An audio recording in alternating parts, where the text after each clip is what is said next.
Evangelho de Lucas, Lucas capítulo 10, versículos de 1 a 11. Eu vou ler a tradução revista e atualizada, um pouquinho com pequenas alterações do que os irmãos acompanham na exposição, mas nada que prejudique o acompanhamento e a compreensão dos irmãos. Diz o seguinte, o Evangelho segundo Lucas. Depois disto, o Senhor designou outros 70 e os enviou de 2 em 2 para que o precedessem em cada cidade e lugar aonde ele estava para ir. E lhes fez a seguinte advertência: a seara é grande, mas os trabalhadores são poucos. Rogai, pois, ao Senhor da seara que mande trabalhadores para a sua seara. Ide, eis que eu vos envio como cordeiros para o meio de lobos. Não leveis bolsa, nem alforje, nem sandálias, e a ninguém saudeis pelo caminho. Ao entrardes numa casa, dizei antes de tudo: paz seja nessa casa. Se houver ali um filho da paz, repousará sobre ele a vossa paz. Se não houver, ela voltará sobre vós. Permanecei na mesma casa, comendo e bebendo do que eles tiverem, porque digno é o trabalhador do seu salário. Não andeis a mudar de casa em casa. Quando entrardes numa cidade e ali vos receberem, comei do que vos for oferecido. Curai os enfermos que nela houver e anunciai-lhes: a vós outros está próximo o reino de Deus.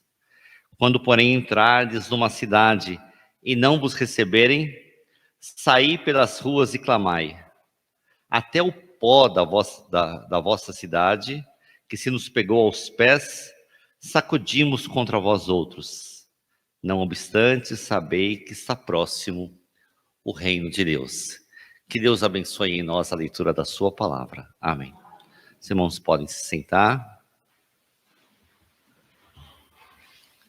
Vamos mais uma vez buscar a presença de Deus em oração. Senhor, nosso Deus e nosso Pai, te louvamos a Deus pelo privilégio que é poder ouvir a Tua palavra. Agora pedimos a unção do Teu Espírito Santo, para que fale aos nossos corações, ao nosso entendimento, e que faça sentido para a nossa vida. Para isso, Senhor, rogamos que ouçamos somente o que vem de Ti.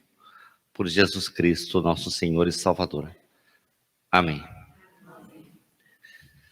Muita gente gosta de olhar fotografias antigas. Eu, dentre essas pessoas. Olhar fotografias antigas nos levam de volta para o passado, nos fazem lembrar coisas de outrora. Olhar fotografias antigas é como ver que a vida passa, nos lembra da brevidade da vida, mas também traz muita alegria ao nosso coração. Olhar fotografias antigas também tem um detalhe, que é o de romantizarmos o passado. Quando nós olhamos fotografias antigas, invariavelmente pensamos: como era bom, como éramos felizes, que bom aquele tempo.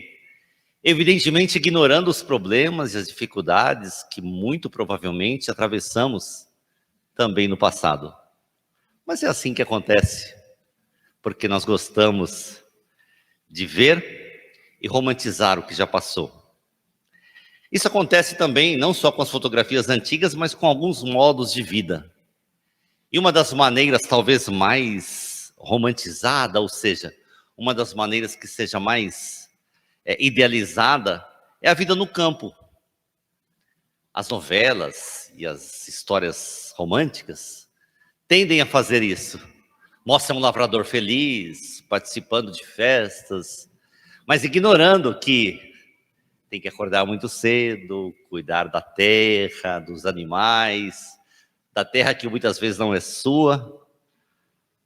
Por quê? Porque é uma vida dura, a vida no campo. mas se vocês observarem bem, principalmente nas novelas, que são a versão atual dos folhetins, né, que a gente conhece tão bem da televisão, vocês vão ver todo mundo feliz, vivendo no campo, quando não é bem assim a realidade, porque essa é uma tendência nossa. E por falar no campo, a vida no campo é o cenário predileto da descrição da vida de Jesus. Eu volto um versículo à leitura que foi feita hoje, ou seja, o último versículo do capítulo 9 do Evangelho segundo Lucas, onde Jesus usa uma figura do campo para ilustrar o seu ministério. Quando Jesus colocava à prova aqueles que queriam segui-lo, diz esse último versículo, quando alguém diz assim, não, eu quero te seguir, mas eu preciso ir me despedir das pessoas que estão em casa. Jesus responde, ninguém que tendo posto a mão ao arado, olha para trás, é apto para o reino de Deus. É uma figura do campo, de um campo ainda muito analógico, né? Muito antigo, em que o arado era puxado por um animal, e segundo as pessoas que entendem dessa ciência, eu não me incluo entre elas, mas elas dizem que quando puxado o arado, guiado o animal, você não podia olhar para trás porque você perdia o rumo, né? Ele ficava torto, não era isso? E aí prejudicaria quem fosse jogar as sementes, que ia ter que ficar jogando para cá e para lá, ia ficar uma coisa muito difícil. Então Jesus usa essa figura, né? Então o arado exigia dedicação, o reino de Deus também exige dedicação. Nós lemos a comissão ou a missão dos 70, um texto que é narrado por Lucas, desta maneira, mas em algumas partes é compartilhado também pelo Evangelho segundo Mateus. Não exatamente com as características de uma comissão de 70 pessoas enviadas a preceder Jesus nas cidades em que ele iria visitar, mas Mateus também faz algumas referências interessantes acerca dessa passagem. Há um versículo aqui, desses 11 que nós lemos, que eu gostaria de chamar a atenção de vocês para esse texto. É o versículo de número 9, onde Jesus, depois de dar todas as instruções aos seus discípulos, diz assim, que quando eles entrassem numa cidade, se comportassem bem, comessem do que fosse oferecido, não fizessem exigências, não ficassem mudando de um lugar para o outro. Mas no versículo 9, Jesus diz assim, curai os enfermos que nela houver e anunciai-lhes a vós outros está próximo o reino de Deus. Curiosamente, Jesus faz preceder, isto é, coloca em primeiro lugar curar os enfermos e depois anunciar o reino de Deus. Eu diria que isso seria como se Jesus estivesse falando assim, preguem, e se for preciso, use também as palavras. Mas como assim? Pregue, e se for preciso, usem as palavras. Porque a pregação primeira se daria com gestos.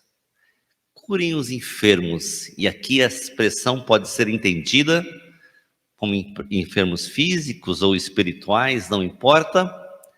Primeiro, o testemunho. Primeiro, a ação. E pela ação, e podemos nos referir a uma outra figura agrária usada nos evangelhos, né? Pelos frutos conhecereis a árvore. Pela ação dos enviados de Jesus, seria anunciado o reino de Deus. Primeiro, o testemunho. Primeiro, viver as palavras do Evangelho. Ora, vocês devem ter acompanhado, acho que aqui todos, mesmo os mais jovens, uma febre, né, uma tendência que se espalhou na nossa sociedade dos livros de colorir. Os livros de colorir, né, eles antes eram destinados às crianças e de uma determinada época passou também a ser destinados aos adultos. É uma invenção antiga, não é nova. Dizem que data lá do século XVIII, quando dois educadores, na verdade um artista e um educador, o artista chamava-se Joshua Reynolds e o educador, muito conhecido, sobrenome de Pestalozzi, eles com os livros de colorir quiseram assim divulgar ou democratizar a arte. Eu não sei desenhar, mas acho que consigo colorir dentro do espaço delimitado. Então, mesmo não sendo um artista, eu poderia me expressar através daquele livro de colorir. Isso passou à modernidade, aos nossos dias, como um passatempo e virou uma terapia. Algumas pessoas comprando livros de colorir para pintar e foram criticados ou elogiados muitas vezes, mas eu estou citando esse exemplo porque um livro de colorir é um livro sem palavras, mas que comunicava de uma maneira até certo ponto efetiva. O que Jesus está fazendo aqui, num primeiro momento, segundo a narrativa de Lucas, é dizer aos discípulos que mesmo sem palavras, democratizassem, isto é, anunciassem o reino de Deus. Isso é de uma responsabilidade muito grande, porque as palavras, bem, o discurso eu posso preparar.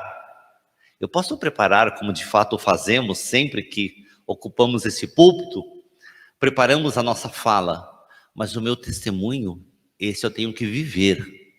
Esse eu não posso simplesmente preparar. Ele precisa estar interiorizado. Então, o cristão, de fato, é aquele que vive a realidade de Jesus antes mesmo das próprias palavras. Há instruções estranhas dessa missão chamada Missão dos 70, como, por exemplo, quando Jesus diz que no caminho eles não deveriam saudar a ninguém. Está no versículo 4, né? A ninguém saudeis pelo caminho.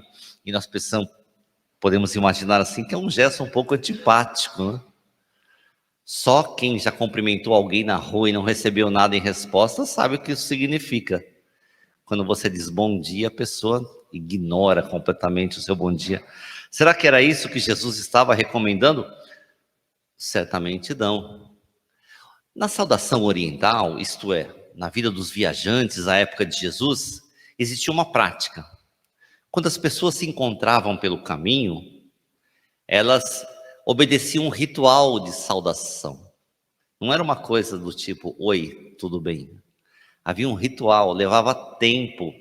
E nesse ritual, se pessoas de diferentes classes e importâncias sociais se encontravam, os inferiores tinham que parar, esperar que todos aqueles que lhe eram superiores passassem, para eles continuarem no caminho. Quando Jesus diz, não saudeis ninguém pelo caminho, ele está querendo mostrar a urgência da missão, usando a figura da época, ou seja, não percam tempo em rituais vazios e sem sentido, porque urge anunciar que é próximo ou está próximo o reino de Deus. Permanecei nas casas, aceitai a acolhida, enfim, vivam a realidade da palavra de Deus. Recomendo aos irmãos que, numa leitura posterior, nos versículos 16 a 20 desse mesmo capítulo, nós vamos encontrar o relatório dos 70, dizendo que muitas coisas fizeram, mas o fizeram em nome de Jesus. Há expressões fortes, os demônios tremem, os espíritos se espantam. Quando falamos em teu nome, dizem, de volta os 70 na sua missão. Mas acima de tudo, eles viveram, segundo a tradição do Evangelho, a realidade do que criam. Bom, eu quero terminar essa reflexão oferecendo a vocês, antes de participarmos da Eucaristia, uma história. Essa história diz assim: na década de 1960, no auge da Guerra do Vietnã, um orfanato situado em uma aldeia administrada por missionários foi atingido por um bombardeio. Dezenas de crianças morreram na hora e muitas outras ficaram feridas. Entre elas, as feridas, Estava uma menina de 8 anos, em estado muito grave. Essa criança precisava de sangue com urgência, mas rapidamente os médicos missionários descobriram que ninguém da equipe era compatível com aquele tipo sanguíneo. Então, eles se reuniram com os moradores da aldeia e, com a ajuda de um intérprete, explicaram a situação da menina. Contudo, a maioria dos moradores não podia doar sangue devido ao seu estado de saúde. Depois de testarem o tipo sanguíneo dos poucos candidatos, a equipe médica chegou à conclusão de que somente um menino tinha condições de ajudar a criança. Após realizarem os procedimentos necessários, deitaram o garoto em uma cama e, ao lado da menina, lhe inseriram uma agulha em sua veia. Enquanto o sangue era coletado, ele continuava quietinho, com os olhos fixos no teto. Depois de alguns minutos, o menino deu um pequeno soluço e, com a mão que estava livre, tapou o rosto tentando esconder as lágrimas. O médico, então, pediu para o intérprete perguntar ao menino se ele estava sentindo dor. E o menino respondeu: "Não, moço, pode continuar." Porém, não demorou muito para que o soluço e as lágrimas voltassem. Preocupado, o missionário pediu para o intérprete para descobrir o que estava fazendo aquele garotinho chorar. O enfermeiro conversou tranquilamente com ele e em seguida explicou ao médico o porquê do choro. Ele achou que ia morrer. Ele não tinha entendido direito o que você disse e estava achando que ia ter que doar todo o seu sangue para a menina não morrer. Espantado, o médico missionário se aproximou da criança e, com a ajuda do intérprete, perguntou: "Se você achava que iria morrer, por que se ofereceu para doar o seu sangue?" E, com o coração cheio de amor, o menino respondeu: "Porque ela é minha amiga e eu queria morrer no seu lugar." Essa história, possivelmente verdadeira ou não, não importa, porque as histórias têm mais do que a finalidade da verdade, e sim comunicar uma mensagem, prefigura a figura de Jesus. Ele doou sim todo o seu sangue para que nós vivêssemos e vivêssemos em abundância de vida. Que Deus nos abençoe e nos ajude, a exemplo da missão dada aos 70 ou aos discípulos de Jesus, viver o Evangelho mais do que as palavras. Que Deus nos abençoe. Amém.